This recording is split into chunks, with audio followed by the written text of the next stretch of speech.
All right, welcome in everybody. Patriots post-game live. A little bit after the 1 o'clock window games finished up. I knew there was some exciting games going on, so I wanted to give everybody a chance to watch those before getting into the Patriots talk, because that game was just a rout. It was a trouncing. It was a dominant victory by the Patriots, and quite honestly, it was one of I think something they really needed for the team going into the playoffs.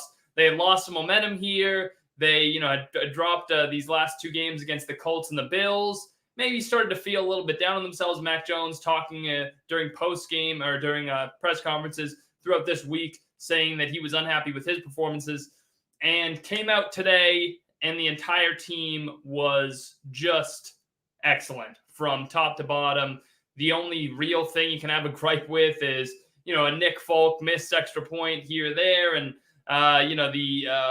the touchdown that they let up in garbage time, but really a great showing from New England. And one of my favorite stats from the game: become the first team, or I should say first team. That's not how I should set up the stat. Score to get their second 50-plus point game of the season. Patriots 2 50-plus point games this year. The rest of the NFL one. The other 31 teams in the NFL just won 50-point game. So, yes, those did come against the Jaguars and the Jets, so not exactly the best of opponents there for the Patriots, but certainly something to hang your hat on, and something to be to put a feather in your cap, I guess the better way to say it, of scoring that much. And look, every team, a lot of teams get to play the Jaguars and the Jets, and very few or none besides the Patriots have put up 50-plus. So it's still an accomplishment, certainly. And the offense today was really good. And, I mean, Kristen Wilkerson, I think that's the name on everybody's mind after that game. What a performance. And if you remember, dating back to the preseason, he had a big drop on a absolute, a beautiful throw by Mac Jones down the sideline, dropped it right in the bucket, and Kristen Wilkerson couldn't hold on for the touchdown. And you might remember after that game, a lot of people were making fun of the throw, because people were so excited about it, and they said, best in completion in Patriots history, all this stuff. But Mac Jones and Kristen Wilkerson, they weren't just, it wasn't just that one play. They were connecting consistently in the preseason, and it seemed like they had a good thing going, a good little rapport going. And for whatever reason, Kristen Wilkerson doesn't get an opportunity very much during the regular season. Eventually, in this game, Nelson Aguilar's out. The Patriots seem to be done with N'Keal Harry. He was a healthy scratch today. They're over it with N'Keal Harry. So they go ahead and they give Wilkerson the start, and he gets a considerable amount of snaps, and he makes the most of them. And he was excellent. He was their best receiver today. He was their best offensive weapon today. Finishes with 2 touchdowns. Could have easily had 3. And it seems like what we just said about Mac Jones and him in the preseason has carried over to the regular season. It seems like they have a little good connection going. It seems like Mac Jones likes throwing the ball to Kristen Wilkerson, and they have but for whatever reason, every quarterback just has that guy that they love. For Tom Brady, it was Julian Edelman, and for Patrick Mahomes, he has a bunch of great talented weapons. So it's not like a niche thing with him and just this one little slot receiver like the Patriots have had with for so many years. But Mac Jones, and I'm not saying this to that level, but Mac Jones seems to have a nice little thing going with Kristen Wilkerson. So 4 catches, 42 yards, 2 touchdowns. Again, he could have had even more than that. I guess you could say, I said he was their best offensive weapon today. You can make arguments for someone else. I wouldn't say Kendrick Bourne, because Bourne got most of his yards in garbage time.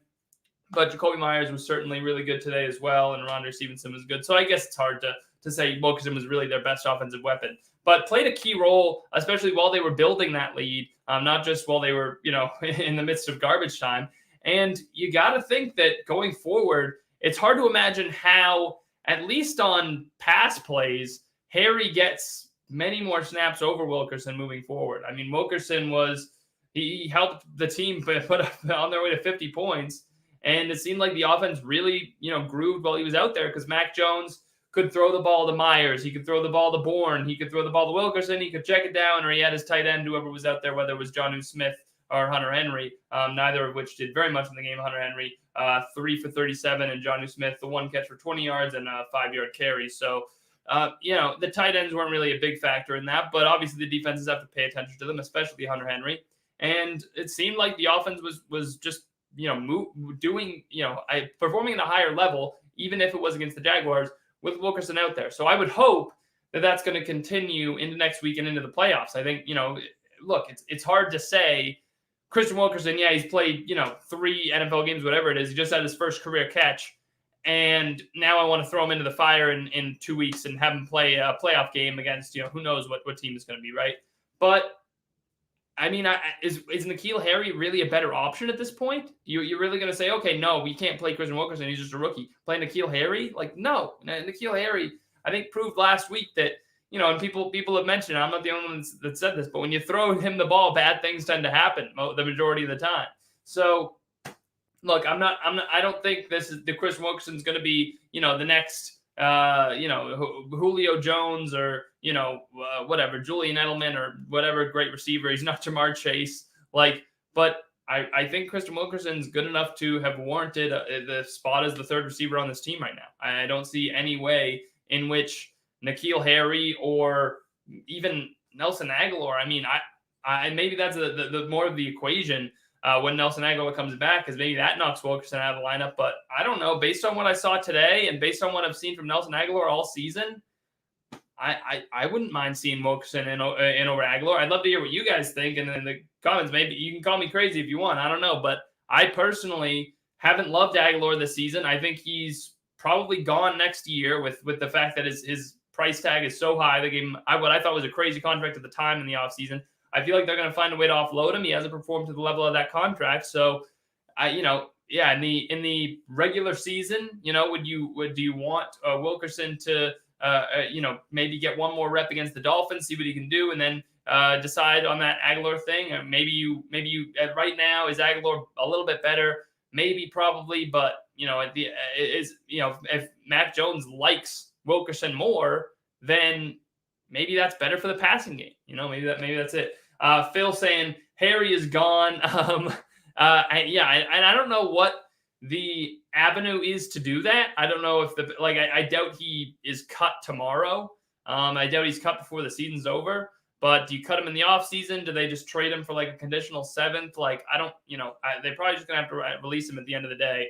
But I can't imagine Harry. I was talking to a few people about this during the game, and I mentioned just being curious if Harry takes another offensive snap with the team, and they talked me out of it. They're like, that's too far because you never know with COVID, and these receivers could be on the COVID list, and then does he come into play in that scenario? And his run blocking's been good enough that on run plays they'll probably still have him out there. But I wouldn't be surprised if N'Keal Harry does not receive another target for the rest of the year. Unless they go out in the Dolphins game and just, have garbage time or don't care at the end for whatever reason or whatever it might be. So, I would be surprised if Harry caught another pass in a Patriots uniform. Evan saying, was this win more good Patriots or bad Jaguars? It's a good question. I'm going to say it's more good Patriots. Again, how many teams have the Jaguars let score 50 points this season? It's 0. And I think that, when you look at what they've done, hey, they beat the Bills this year, and no, they're not a good football team, and Trevor Lawrence isn't having a good season. And should the defense be praised for picking off Trevor Lawrence 3 times? I don't know, maybe not. A lot of teams are intercepting Trevor Lawrence, but not a lot of teams are having this type of offensive explosion.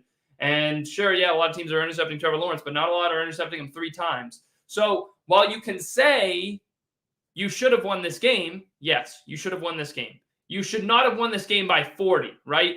If we're talking about how much better the Patriots than the Jaguars, then look to Vegas. They were not a 40-point favorite. They were not a 20-point favorite, right? What was it in this game? It might have been, I would guess, 10.5. I didn't see the line before the game because I wasn't able to do my NFL picks this week, but I assume that it was something along the lines of 10.5 point favorite for the Patriots in this one. And they beat them by 40. So you have to give them credit for having that kind of a day against a team, no matter who it was, to blow them out like that. It's amazing. Patriots actually was way more than I thought. So I way undershot that. 16.5. Even still, they more than doubled that point spread. So you have to say that the Patriots did more than their job there, that they did a lot of good things, that, Mac Jones, his day, whatever, 3 touchdowns, no picks, all that stuff. Like, he's not going to win Rookie of the Year now because Jamar Chase went like scorched earth against the Kansas City Chiefs. But, quite honestly, the Mac Jones had a great day, and he, at least kept his name somewhat in the running. I don't think he's going to win it unless something wacky happens next week. But, Mac Jones was still really good. The running game was great. Like, when you beat a team by this much, it's not just that they're bad. It's that you're really, really good. It's Gear saying we needed that just to start gaining momentum going into the playoffs. And I think that's absolutely true. It's Gear. I mentioned it earlier. They needed to not even just start getting momentum going into the playoffs, but like to get into the playoffs, right? If they lose this one, then obviously that comes into real doubt whether they're going to make it. But forget losing this one because I don't think either of us thought that was going to happen. Just the overall performance, the 50 points, that's what they needed, and that's where I agree with you, Gear. That's what I think you were mentioning anyway. But just to get that confidence rolling, right? Like when they did that against who was it earlier? When they did that against the Jets, right? That was another thing of like getting their confidence up and then making sure that they were firing on all cylinders and everything like that. So I think that this was another example of that, of like just show how dominant we can be, show how much better we are than the dregs of the league. And then that gives us the confidence like, well, if we're this much better than the Jaguars, then what can we do against the best teams in the league? And can we potentially win a Super Bowl here? And, that confidence can carry over, and hopefully it'll carry them into the playoffs, and at least, start with a win over Miami next week and see where you go from there and see where your seeding is, because that's something we're going to talk about too in the potential playoff seeding that can happen. Evan's saying Aguilar was trash since he was drafted in Philadelphia. He had one good year with the Raiders last year, and he gets this contract. In the contract year, he was great, and then he comes back and he hasn't done much. So, I'm out on Aguilar. I'm out on Harry. They need to retool the receiver position, and while you're at it, while you're transitioning away from some of these guys, throw Christian Wilkerson in there and see if you have something there, and maybe you don't have to spend as much capital on receivers in the offseason as you otherwise would have if this guy's going to be able to make an impact. So, I'm surprised we hadn't seen it earlier because Wilkerson had been on the practice squad. He'd been hanging around. He'd been elevated a few times, And I was surprised no one else picked him up because he was so good in the preseason. I thought someone would give him a full-time roster spot. Doesn't happen. The Patriots, to me, luck out, keep him this whole time, and, eventually have him on the 53-man roster. And now, he ends up being a guy that seems like, as It's Gear said, is here to stay. So I think that as far as Wilkerson goes, just throw him out there next week at the very least. Even if Aguilar's healthy, I give Wilkerson a considerable amount of snaps over him and see what he does. And if he makes a similar impact, then I think we have our answer as far as what we should expect from him going forward. And, there's going to be a ton. That game could be important, so I know that you shouldn't be messing around too much. We all know that when you mess around with Miami and throw, Steven Jackson in there and try to get him a bunch of carries and whatnot, then that can get a little sketchy and can start to hurt your playoff positioning. So I understand that, and I'm not going to go that far. But I would still like to see a little bit of Wilkerson next week, regardless of the situation and the spot. So I think, at the very least, he's not a guy that's going to lose you the game. He can help you win that game. So, I would like to see more Wilkerson against Miami. Evan's saying, I'm a typical Boston sports fan. I'm optimistic-ish, but when something goes wrong, I will point it out. Not such a nice way, like the JT situation. I was talking about I think your comment about Aguilar being trash. And look, I mentioned it. I, at the time, said that this was a stupid contract. If you were going to sign a receiver to this much money, you might as well have signed Kenny Golladay. Turns out I was wrong about Kenny Golladay anyway because he's been terrible for the Giants. But I don't know that that's totally his fault to go on a sidetrack. Like, the Giants have been a total mess this year. And it's like you signed Kenny Golladay, but you also drafted Kadarius Toney, and you have Sterling Shepard, who now you're featuring in the offense. And, you have Darius Slayton, and it's like, too many cooks, and then still Daniel Jones sucks and he can't do anything with his receivers. So that was a problem for Golladay. But even still, I would have liked to see them target a better receiver. It turns out that a lot of these guys that were on the market just really haven't been good. Like Juju Smith-Schuster hasn't been good, right? He was one of the free agents last year. Julio Jones was available in a trade. He hasn't been anything great for the Titans. Kenny Golladay hasn't been great. People have mentioned like the best receiver that signed this offseason with anybody might be Kendrick Bourne. It might be Bourne, and the Patriots made a great move getting Kendrick Bourne, and I give them credit there. but Aguilar was a miss. And it's the similar thing at tight end, I guess you could say, with signing on Henry and missing on Jonnu Smith. But let's see. Boxing is saying, asking about the some of the money lines and the basketball. You're gonna have to go to Ev for that. I'm not sure what to tell you there. Understand boxing. I haven't looked enough at the line, the money line at least, and the Heat situation to tell you on that. And also we're in the midst of Patriots post game, so I'm not gonna go into that. But also saying, remember that's the same Jaguars that beat the Tampa Bay Buccaneers this year in the NFL. Has been so unpredictable. And then beat the Buffalo Bills too. Did they beat the? I might have forgotten about that. Did the Jaguars actually beat the Buccaneers this season? I don't immediately remember that, but maybe I'm no, I think no. The Buccaneers. Well, it says their last game was a few years ago now, so I don't know. You might be thinking about the Buffalo Bills. You might have just misspoken there. But I think at least I don't see anything on the schedule that says they played. I don't remember it immediately that comes to mind. And also the Patriots played the NFC South this year, so the Jaguars would have played another conference. I forget. I don't know what the AFC South would have played this year on the top of my head. I think maybe the NFC West. So I'm not sure that those two teams matched up, but the Buffalo Bills lost the Buffalo Bills, lost to the Jaguars was unacceptable and unpredictable. Phil saying, I'll be happy if Bill drafts wide receiver Williams or Messi from Alabama. I think what was that? Alabama's had a few good receivers this year, and Williams has certainly been a favorite target of Bryce Young, MVP Heisman Trophy winner Bryce Young. And I think that Williams could be a guy that when you talk about the Patriots failing on Aguilar, Jameson Williams is somebody that also stretches the field, plays, I think, a similar type of role that the Patriots wanted Aguilar to play this year, which was like a downfield threat, speedster. So maybe Jameson Williams is the answer there. I don't know what his relationship with Mac Jones would be. I don't know how good of a connection they had. I know Devontae Smith was really the number one receiver in that offense when Mac Jones was coming out. So I'm not sure, how much of a back and forth he's had with Jameson Williams and how good of a relationship they have. But it couldn't hurt. Couldn't hurt to kick the tires on it if he ends up, being available to them in the draft. And Yusuf saying no NBA predictions for today. No, Ev made an announcement that he wasn't making his NBA picks today. So none of that yet. But before we look at the draft, Phil, we still got the playoffs to look forward to. And right now, the number one seed is still in play for the Patriots. It's not exactly, likely, I guess is the right word to say there. But it's possible. It is possible. The path to the one seed is still open after winning today. All they need is to beat Miami next week. And then they need the Bills to lose to the Jets, which seems unlikely, but the Jets played well today against Tampa, so who knows? They need the Broncos to beat the Chiefs. Again, seems unlikely, but not as unlikely as the Jets beating the Bills, so anything can happen. And then they need the Texans to beat the Titans.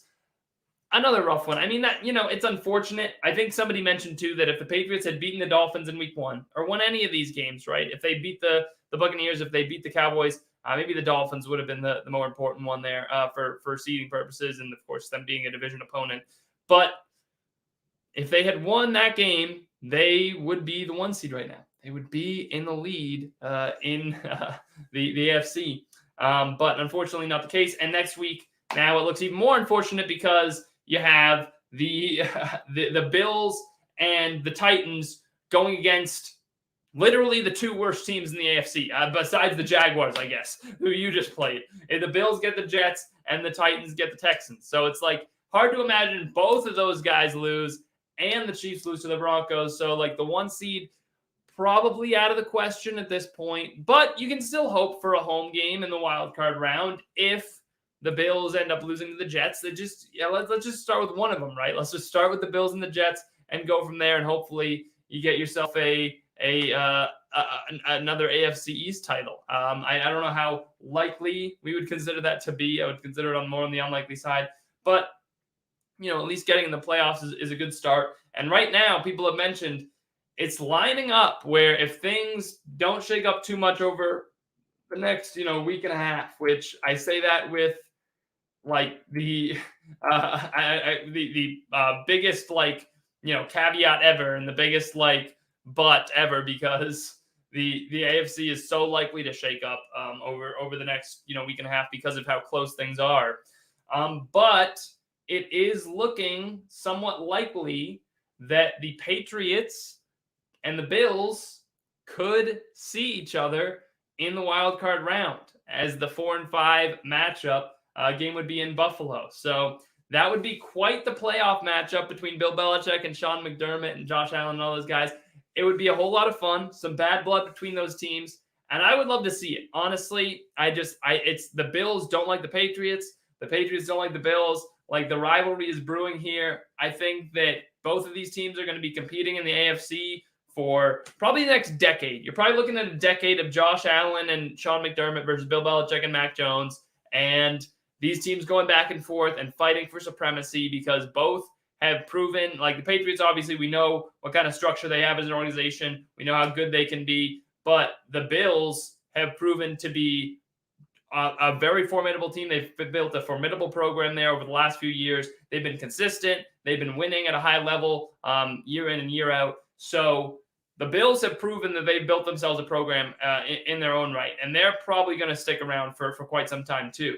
So these teams, I imagine, will be going back and forth. A rivalry is definitely brewing here, and it would just be added to. It would be made that much better if you have a game in the playoffs fighting for, going to the divisional round. Like, that would it would be wonderful. It would be amazing to see. So I would, just as a football fan, I'd like to see that matchup. From the Patriots standpoint, I think you'd probably rather see the Bengals, right? I think you'd probably, like, if you had your pick, maybe you, and not to go this far, because I know when you start playing around with lose intentionally, win, with this or that, then it got to start to get a little tricky. But if it could fall that way, would you rather play the Bengals? Probably. Yeah, probably you'd rather play Cincinnati, despite how incredible they've been. J.C. Jackson versus Jamar Chase would be a fun matchup. But, maybe you trust yourself more to beat Cincinnati than you do Buffalo, because Buffalo's a little more seasoned. Cincinnati's still young. You have a second-year head coach and a second-year quarterback. Bill Belichick, first time facing those guys. Is he going to be able to confuse them? Probably. So I'd imagine Cincinnati would be the preferable matchup. But from an NFL standpoint, from what is the best possible from a just a buzz, a headline standpoint, what is the best matchup?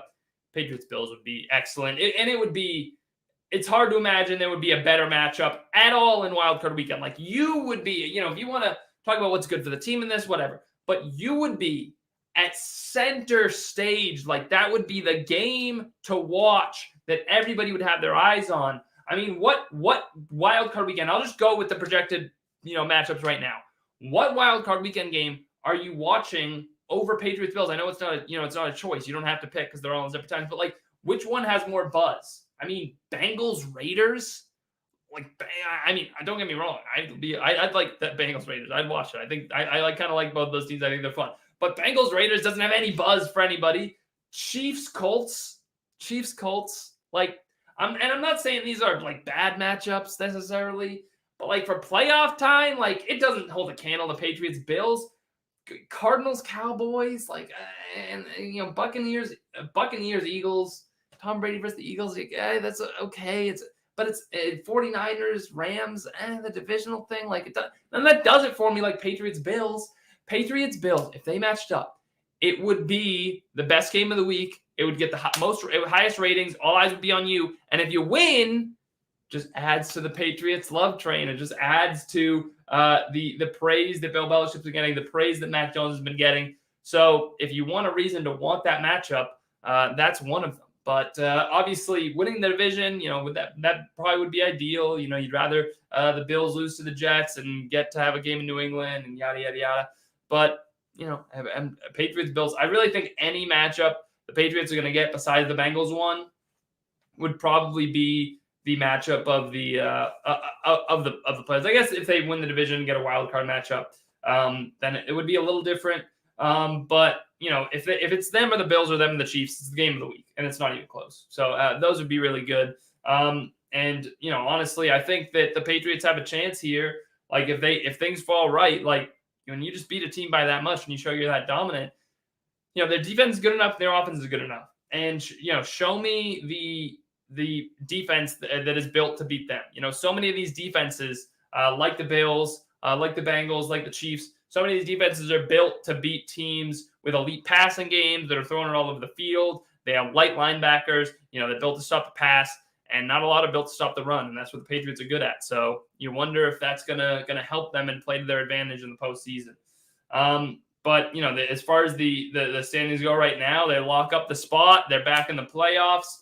Patriots momentum is back, going back in the right direction. They're back to being a successful franchise, and I think this is kind of the core, not the coronation. I don't know what the right word would be, but the culmination of everything we've been talking about all season, as far as the Patriots recovering and not being only one player and all this stuff, like finally proving it. Like, hey, no, we're sitting at 10-6. We're in the playoffs with a rookie quarterback. Like, turns out we do have a pretty good coach and pretty good system, and it's all working out still. And they didn't they weren't gonna crumble and fall to being some nobody team without Tom Brady. So pretty good feather to have in the Patriots cap there.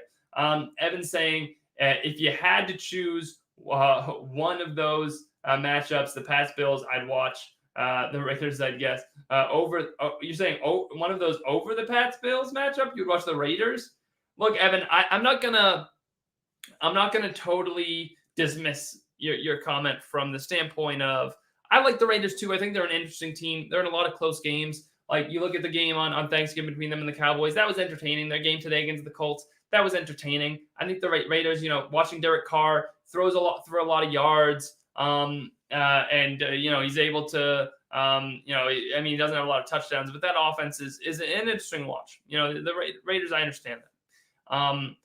But like from a largely NFL perspective, the Raiders don't have much juice or buzz or anything. It's just like, they don't have John Gruden anymore. They have some coach that nobody knows, basically. And they're not very interesting. And I think that's the national narrative on the Raiders. I like them and I like watching them, and I think they're a fun team to watch. And honestly, they've been the second most entertaining NFL team to me to watch all season. So I get what you're saying. Like from a pure football fan standpoint, you might be right. Like the Raiders might have one of the best games of the week, no matter who they play, just because of the nature of many of their games this year. But the national narrative isn't going to be there for the Raiders. Like nobody really cares about Derek Carr. Nobody really cares about their coach. People sort of care about Darren Waller and a little bit less about Hunter Renfrow. But like other than that, like almost. But I mean, there's a couple of guys. Max Crosby's really good too on the defense. But I think even with Max Crosby, if you asked like 100 average NFL fans to name a player on the Raiders defense, I think at least 50% of them would struggle, would at the very least have to pause for 5 seconds or 10 seconds to really think about it. Like, I don't think, the Raiders just don't have that juice that the Patriots and Bills have. It's Gear saying, if you're enjoying the stream, be sure to drop a like and subscribe to the channel. Absolutely. Over 5,000 subscribers, everything like that. It's been, and into 2022, again, a lot of more special things happening in 2022. So appreciate you guys, as always, for tuning into the stream and all the support you've shown for it over the past year, over the past few months since we started doing the Patriots streams. And be sure, by the way, I know it's coming up that the Celtics pregame live with myself and Jack Simone is going to be going live here on the channel in just about half hour. So be sure to tune in for that when you get a chance. So I'm going to actually have to hop off early now to think about it to make sure I'm set up for that and we're ready to go there. But as far as wrapping things up with the Patriots Jaguars go, I think it's needless to say, I mean, their running game was, the showing from the running game was that it was utter dominance. And I wonder if we're going to see a team that is capable of shutting down that running game, because I really start to question whether there's any defense in the league that is built to stop them the way that their offense is built. Their offense is built to run the ball. Many defenses are built to stop the pass. I mean, when you talk about Ramondre Stevenson, 19 carries, 107 yards, 2 touchdowns. Damian Harris had to exit early, but he had 2 touchdowns, 35 yards. even the handoffs to Kendrick Bourne and Jonnu Smith, like, I mean, they went places like, it's really, really impressive all the way around. And I imagine it's going to be very hard to stop. And, once again, we talked about it before, Mac Jones, a great game. Really, you have to give him a lot of credit. 22 of 30, just under 75% completion, I think. 227 yards, 3 touchdowns, no picks. A clean sheet for Mac Jones. Really impressive day. It just is so unfortunate that Jamar Chase had the best game for a rookie wide receiver in the history of the NFL, and that had to happen, and really kind of steal the Rookie of the Year trophy from Mac Jones. Because coming into this week, Mac Jones was minus 400 to win the award. He's a favorite, like a heavy favorite, odds-on favorite. It seemed like it was going to Mac Jones. Jamar Chase was 3-1, trailing behind them by a sizable margin. And now after this week, I know it was a big gap to make up, like, minus 400 to plus 300. Like that's a huge gap to make up in 1 week. And Mac Jones had a really good game too. So it's not like Mac Jones was terrible and Jamar Chase was great. But I just feel like with the narrative is going to be after this week that you have to give the award to Jamar Chase. There's no way that you can't give it to him after the display he just put on, not only just in any game, right? Against the Kansas City Chiefs with the division title on the line. You had, over 260 yards, 3 touchdowns, like double-digit catches. I'm sorry, the award is Jamar Chase's. Not just, like, if you look at the statistical stuff, yes, Jamar Chase had an unbelievable historic day, but I don't know if that totally, like, gets him there. But all the narrative that's going to be around it, the awe-inspiring nature of the performance, the fact that it was Romo and Nance on the call, like all eyes were on him. It's, he just wins. He wins. Like there's no way you can't vote for Jamar Chase at this point. I know that a lot of people would have loved to see Mac Jones win Rookie of the Year. Would have been a nice feather in his cap. Certainly would have been, a nice little thing, nice little trophy for him to take home, nice little piece of hardware. But it's not the end of the world, and you just have to give it to Jamar Chase at this point. It's crazy. Phil saying Mac broke the rookie record for most TDs by a rookie. Jamar Chase broke the rookie record for most receiving yards in a game by a rookie. So it's not as if Jamar Chase isn't breaking records in his own right. So it's been it's been a back and forth battle between the two all season, and it's been really, really fun to watch both of them grow and take back the odds-on favorite of the favorite title or whatever. And you both are sure to have great NFL futures ahead of them. But as far as this stuff goes about Mac Jones having a real shot at the title for Rookie of the Year, I think that probably goes out the window at this point. And also, Phil, you saying that Mac Jones broke the rookie record for passing touchdowns. Maybe you're thinking of the Patriots rookie record, but I'm fairly certain, I'm almost positive that he hasn't broken the NFL rookie record. Let's see. Justin Herbert had 31 touchdown passes in his rookie season, and Mac Jones has 21 right now. So Mac Jones does not have the rookie record for touchdown passes in a single season. Again, maybe you're thinking of the Patriots rookie record. Let me see what Drew Bledsoe had in his rookie year. Drew Bledsoe had 15 in his rookie season, so he would have surpassed that a while ago. I don't know what other Patriots quarterbacks could be ahead of that. Did Grogan play his rookie year? Would he be? But I don't think he would have threw 21. Yeah, he threw 11. So, maybe he broke the Patriots rookie record. I don't know. Maybe Matt Castle, maybe? I don't know. Would Castle have been a potential was that even his rookie season against? No, it wasn't even his rookie season that he played that year. So, but it was 21 conveniently. But Phil, that was not he didn't break the rookie record. I guess you're saying by the patch day. I saw that extra comment thrown there. Just saw that you put that in there. You're saying it's the Patriots one. Who originally held that? I wonder, because I'm trying to think off the top of my head. It wasn't, Drew Bledsoe wouldn't have been high enough to have that total. Tom Brady didn't play his rookie year. Matt Castle didn't play his rookie year. And Steve Grogan didn't have it. So who was that, guys? Who was that Patriots rookie that had that record. Jim Plunkett. Okay, there it is. Thank you. It's here. And then it's here. You're gonna have to tell me what Matthew Judon said about Mac's pregame outfits. I need you to drop that in the chat for me so I can hear about that. But I'll look it up real quick just to see, when did Jim Plunkett have that record? 1971, huh? Wow, 19 touchdown passes by Jim Plunkett. Yeah, 19 touchdowns, 16 picks. So not that great. But yeah, so I mean, that's a nice little record for Mac Jones to have, Phil, certainly. Like, it's cool, but Jamar Chase is breaking all kinds of NFL records, not just franchise records, NFL records for a rookie receiver. So let me see what the record is for receiving yards in a season by a rookie. Wide receiver receiving yards. Let's see what I freaking find here for what Jamar Chase has to do. I imagine. Okay, let's see. Wow. Yeah, he's getting pretty close. He is getting pretty darn close, and he's probably going to break it. Bill Groman in 1960 had the award with 1,473 yards in 14 games. So Jamar Chase is going to have played more games, but yeah, Jamar Chase is going to break that record almost definitely next week. He needs 44 yards. So yeah, that's going to be pretty easy for Jamar Chase at the rate he's going right now. But who knows? You know, they did just clinch the division, so who knows how far they will actually be going. You know, in that game, like how much they will want to use. I'm trying to think how much they will want to use guys like Jamar Chase, Joe Burrow, and all that stuff. But yeah, I can't find the rookie touchdowns record unless I'm looking in the wrong place. Let me see if it's got to be someone in the same. It's probably not getting broken by Jamar Chase. Randy Moss, 17. Not going to happen for Jamar Chase. But yeah, that yards record he's definitely coming for.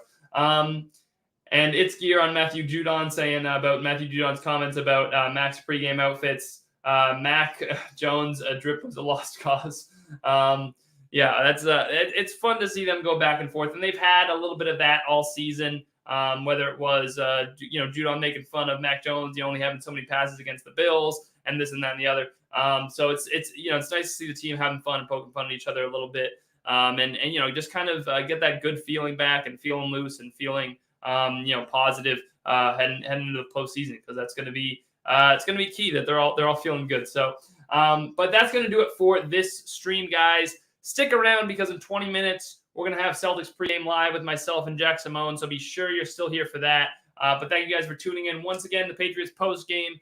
Enjoy the rest of your weekend, the rest of football. I'm sorry you have to go back to work tomorrow. All that stuff. But appreciate you guys coming out as always, and we'll catch you guys next time. Peace.